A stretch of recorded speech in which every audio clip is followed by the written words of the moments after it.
ఆఫీస్లో అందరి ముందు మహాపరువు పోకుండా కాపాడిన చక్రిని కౌగిలించుకుని ఐ లవ్ యూ చెప్పిన మహా షాక్లో విక్కీ. అసలు ఏం జరిగింది? మహాపరువు పోకుండా చక్రి ఏం చెయ్యబోతున్నాడు? చక్రికి మహా నిజంగానే ఐ లవ్ యూ చెప్పబోతుందా? అసలు ఏం జరగబోతుందో తెలుసుకోవాలి అనుకుంటే వీడియోని చివరి వరకు స్కిప్ చేయకుండా చూసేయండి. అలాగే పొదరిల్లు సీరియల్ లేటెస్ట్ ఎపిసోడ్ టీవీలో కన్నా ముందుగా చూడాలి అనుకుంటే వెంటనే మన ఛానల్ని సబ్స్క్రైబ్ చేసుకుని పక్కనే ఉన్న గంట సింబల్ ఆల్ మీద క్లిక్ చేస్తేనే ప్రతి వీడియో మీరు మిస్ కాకుండా చూసేవచ్చు. మహా అయితే ఆఫీస్కి వెళ్తుంది. ఆఫీస్కి వెళ్ళేసరికి ఇక తన ఫ్రెండ్ అయితే వచ్చి కొంతసేపట్లో నువ్వు ప్రాజెక్టు అందరికీ వివరించి చెప్పాలి కదా, వాళ్ళు వస్తున్నారు, నువ్వు రెడీగా ఉన్నావా అంటూ అడుగుతూ ఉండగా అంతా సిద్ధంగానే ఉంది అంటూ మహా అయితే చెప్తుంది. ఇంతలో చూసేసరికి తన ల్యాప్టాప్ అయితే కనిపించదు. అయ్యో, నా ల్యాప్టాప్ కనిపించడం లేదేంటి? రాత్రంతా ఎంతో కష్టపడి ప్రాజెక్టు తయారు చేశాను, కానీ ఇప్పుడు కనిపించడం లేదేంటి? నా ల్యాప్టాప్ ఏమైంది అంటూ మహా అయితే కంగారు పడిపోతూ ఉంటుంది. అప్పుడే మహా ఫ్రెండ్ అయితే అడుగుతూ ఉంటుంది, ఏమైందే, ఎందుకంత కంగారు పడుతున్నావు అంటూ అడిగేసరికి నా ల్యాప్టాప్ నేను ఆటోలోనే మర్చిపోయాను, ఇప్పుడు ఏం చెయ్యాలి? ఆటో ఎటు వెళ్ళిపోయిందో తెలియదు, ఆటో ఎక్కడికి వెళ్తుందో తెలియదు, ఇప్పుడు నా ల్యాప్టాప్ ఎలా వస్తుంది? ప్రాజెక్ట్ అంతా అందులోనే ఉండిపోయింది, ఇప్పుడు నేను విక్కీకి ఏం చెప్పాలి అంటూ మహా అయితే కంగారు పడిపోతూ ఉంటుంది. అప్పుడే ఇంతలో విక్కీ అయితే వస్తాడు. ప్రాజెక్టు సిద్ధంగా ఉందా, కొంతసేపట్లో వాళ్ళు వచ్చేస్తున్నారు అంటూ అనగానే అప్పుడు ఇక మహా అయితే విక్కీ, అది నా ల్యాప్టాప్ ఆటోలో వదిలేశాను, ఆటో ఇప్పుడు ఎక్కడుంటుందో కూడా తెలియదు, అసలు ఆటో అతను ఎవ్వరో కూడా తెలియదు, ఏం చెయ్యాలో అర్థం కావడం లేదు అంటూ ఇక మహా చెప్పంగానే అప్పుడే విక్కీ అయితే కోపంగా, కొంచెమైనా మేనస్ ఉందా? ఎంతో విలువైన ప్రాజెక్టు నీ మీద నమ్మకంతో నీకు అప్పగిస్తే ఆ ల్యాప్టాప్ ఆటోలో మర్చిపోయి వచ్చేస్తావా? అసలు అంత రెస్పాన్సిబిలిటీ లేకుండా ఎందుకు ఇలాంటి పని చేశావో? ఇప్పుడు నేను వచ్చి వాళ్ళకి నేను ఏం సమాధానం చెప్పాలి? ఎప్పుడు గనక ప్రాజెక్టు వాళ్ళకి చూపించకపోతే మన కంపెనీ పరువే పోతుంది. ఇప్పుడు నన్ను ఏం చెయ్యమంటావు?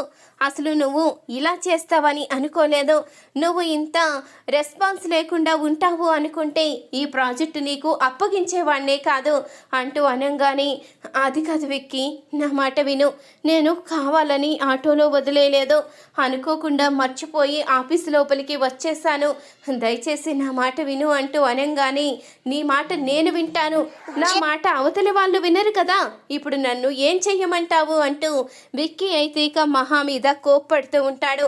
నాకు సంబంధం లేదు, వాళ్ళు ఏ పనిష్మెంట్ ఇచ్చినా నువ్వే తీసుకోవాలి అంటూ విక్కీ అయితే కోపంగా చెప్తూ ఉంటాడు.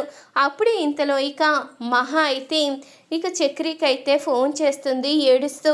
మహా అయితే ఏడుస్తూ ఫోన్ చేయడంతో చక్రి అయితే, ఏంటి మహాగారు, ఏమైంది? అసలు మీరు ఎందుకు ఏడుస్తున్నారు?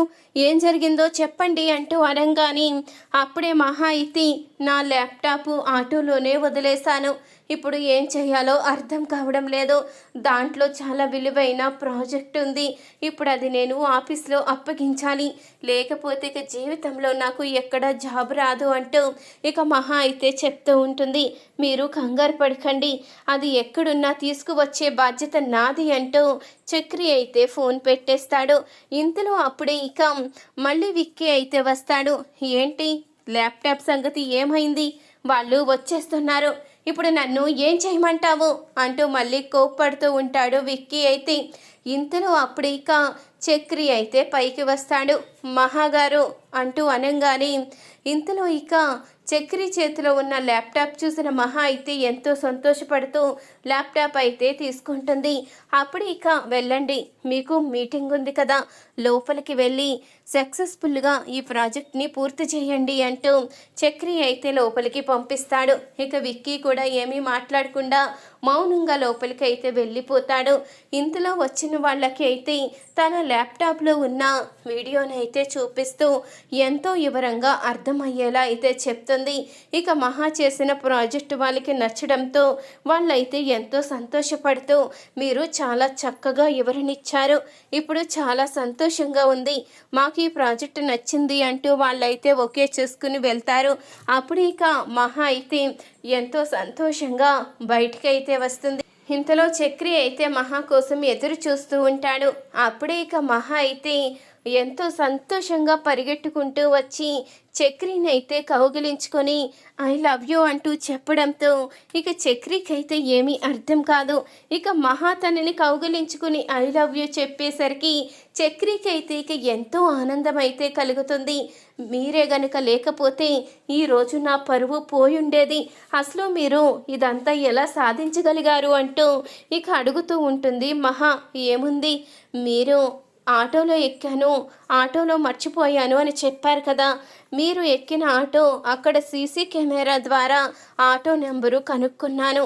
ఆటో నెంబర్ని పట్టుకుని అడ్రస్ తెలుసుకుని అక్కడికి వెళ్ళాను. అక్కడికి వెళ్ళిన తర్వాత ఆటో అతని దగ్గర ల్యాప్టాప్ ఉంది, మీకు ఇవ్వను అంటూ చెప్తూ ఉంటే తను నా భార్య అంటూ మన పెళ్లి ఫోటో చూపించిన తర్వాత ఈ ల్యాప్టాప్ ఇచ్చాడు, ఆ విధంగా తీసుకువచ్చాను అంటూ చక్రి అయితే చెప్పంగానే మీరు చేసిన పనికి ఈరోజు నా పరువు నిలబడింది, లేకపోతే ఈ రోజుతో నా ఫ్యూచర్ పోయిండేది అంటూ మహా అయితే ఇక చక్రిని కౌగిలించుకుని ఐ లవ్ యూ అయితే చెప్తుంది. ఇంతలో అప్పుడే బయటికి వచ్చిన విక్కీ అయితే ఇదంతా చూసి ఒక్కసారిగా షాక్ అవుతాడు. వాళ్ళిద్దరూ భార్యాభర్తలని తెలుసుకున్న విక్కీ అయితే ఇక షాక్లో ఉండిపోతాడు.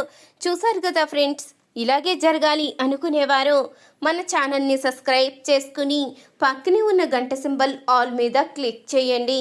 అప్పుడే ప్రతి వీడియో మీరు మిస్ కాకుండా చూసేవచ్చు. అలాగే చక్రి మహా ఒకటవ్వాలని కోరుకునేవారు వీడియోని తప్పకుండా ఒక్క లైక్ చేయండి.